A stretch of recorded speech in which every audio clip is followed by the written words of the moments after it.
Pessoal, mais uma informação aqui extremamente importante, atualizada para você.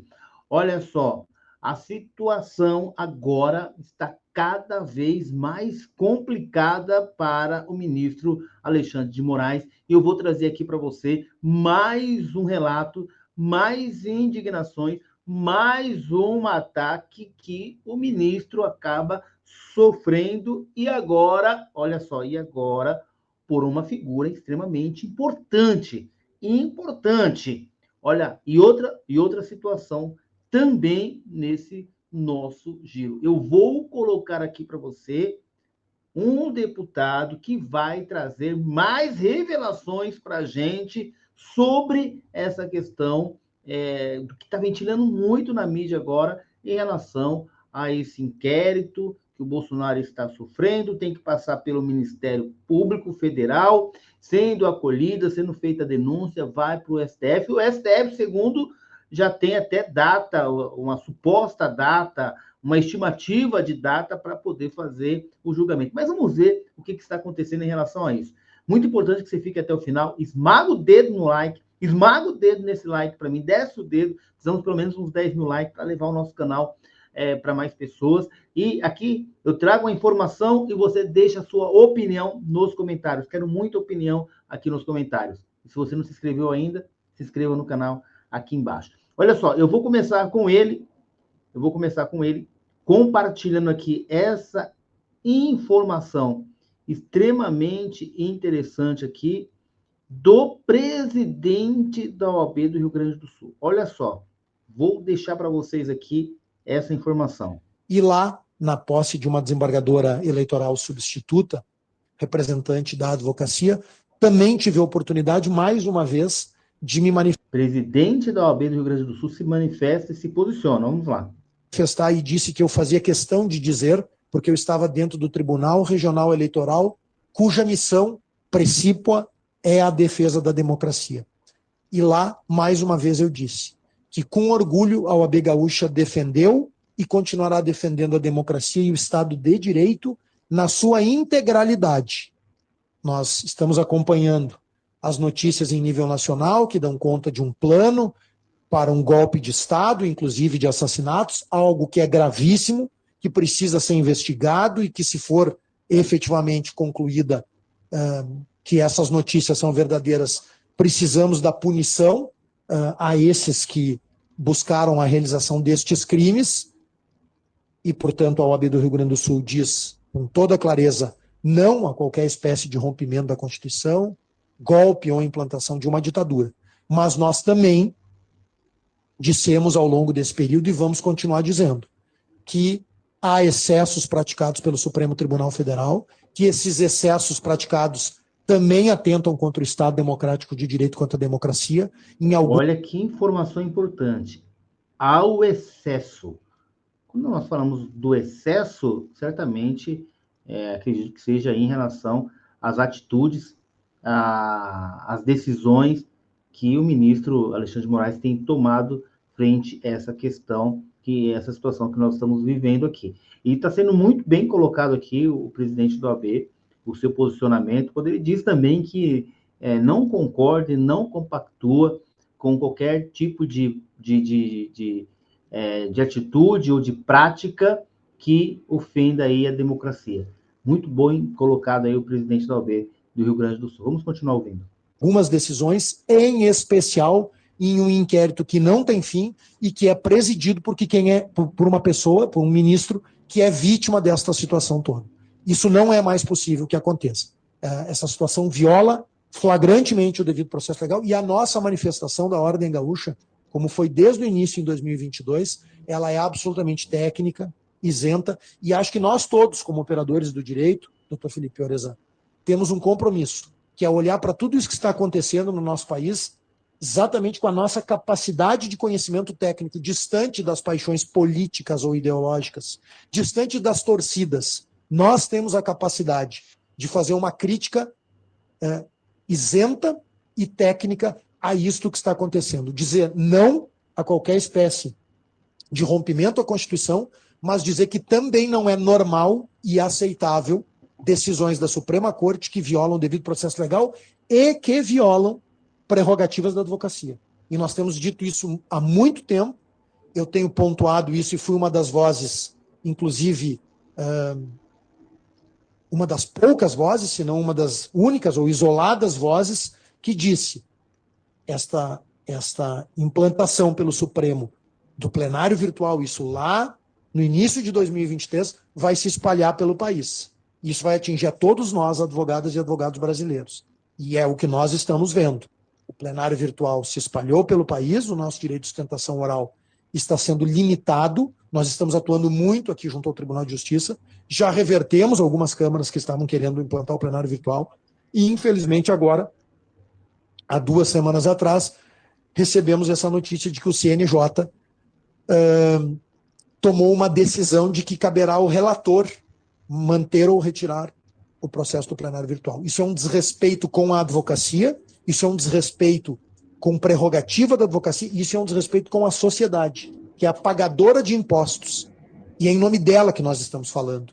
Portanto, a parte é que tem que decidir, representada pela sua advogada ou pelo seu advogado, se aquele processo vai ser julgado no plenário virtual ou não. Até porque o plenário virtual viola os princípios que todos nós aqui aprendemos na faculdade, que pauta um julgamento, que é o princípio da publicidade e da transparência. Então, o plenário virtual deve ser uma ferramenta ou uma medida excepcional a critério da parte, nunca uma imposição à parte e à advocacia. E eu tenho orgulho de dizer que nós fomos a primeira OAB a se levantar contra o plenário virtual, fomos a primeira OAB a nos levantarmos contra as restrições ao direito de sustentação oral e empreendemos uma série de ações concretas, como a nossa campanha Vídeo Gravado Não Há Sustentação Oral. Não gravem vídeo, não aceitem essa imposição de vídeo gravado, nos mandem o e-mail no SOS Julgamentos para que nós possamos agir. Nós não podemos aceitar que os tribunais considerem um vídeo gravado como substituição de uma sustentação oral. Primeiro, porque este vídeo não é assistido, e nós temos prova disso.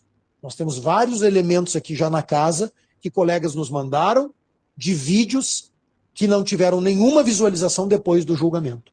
Então esta é a primeira razão. E a segunda é que sustentação oral é ato ao vivo. Pode ser telepresencial ou presencial, mas é ao vivo, nos oportunizando questão de ordem, nos oportunizando questão de fato, e mais do que isso, oportunizando a nós e ao nosso constituinte acompanhar o debate entre os julgadores e acompanhar o julgamento. Então é nessa linha que nós vamos seguir com mais energia do que na primeira gestão, também motivados. Muito boa colocação aí do presidente da OAB, mas não para por aí, gente. Tem mais coisa nesse nosso giro. Vai deixando aí o seu comentário, porque tem mais coisas aqui para a gente poder... Agora vamos ver o que o deputado Gustavo Gayer traz para nós sobre esse tema que ventilou muito na mídia. Vamos lá. Ontem, o Fantástico, aquele que uma vez foi o mais importante programa jornalístico do Brasil, uma vez, gastou 17 minutos falando do golpe. 17 minutos. Quando Donald Trump ganhou a eleição mais incrível dos Estados Unidos, com uma diferença arrebatadora, eles gastaram alguns segundos. Quando o Rio Grande do Sul estava passando por sua pior crise climática, desastre natural, eles não falaram nada e falaram apenas do show da Madonna. Mas ontem, o jornalismo sério e profissional da Rede Globo gastou 17 minutos falando do tal golpe. Mas aí, o jornalismo da Globo tá tão burro que na tentativa de incriminar o Bolsonaro, eles sem perceber acabaram inocentando o presidente. Não sei se vocês assistiram, mas ele vai passar trechos aqui. Quero sua opinião nos comentários sobre esse tema. Bolsonaro. E eu assisti, assim, eu tive estômago. Durante todo o programa de 17 minutos, eles soltaram algumas pílulas dos áudios que eram as conversas entre o general e os soldados e os oficiais ali do exército que foram presos. Eles não soltaram juntos, eles soltaram de formas separadas.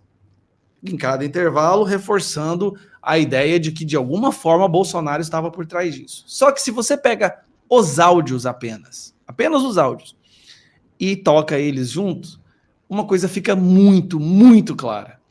Bolsonaro era totalmente contrário ao plano, Bolsonaro era contrário ao golpe, era contrário a tudo isso que estava acontecendo, inclusive eles estavam revoltados com Bolsonaro. O Fantástico teve acesso a 55 áudios da investigação, todos exclusivos. Mário Fernandes se mostra exaltado em várias conversas, fala dezenas de palavrões.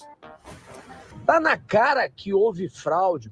Não dá mais pra gente aguentar esta tá Qualquer solução, Caveira, tu sabe que ela não vai acontecer sem quebrar ovos, né? Sem quebrar cristais. Tô pedindo a Deus para que o presidente tome uma ação enérgica e vamos sim pro Vale Tudo.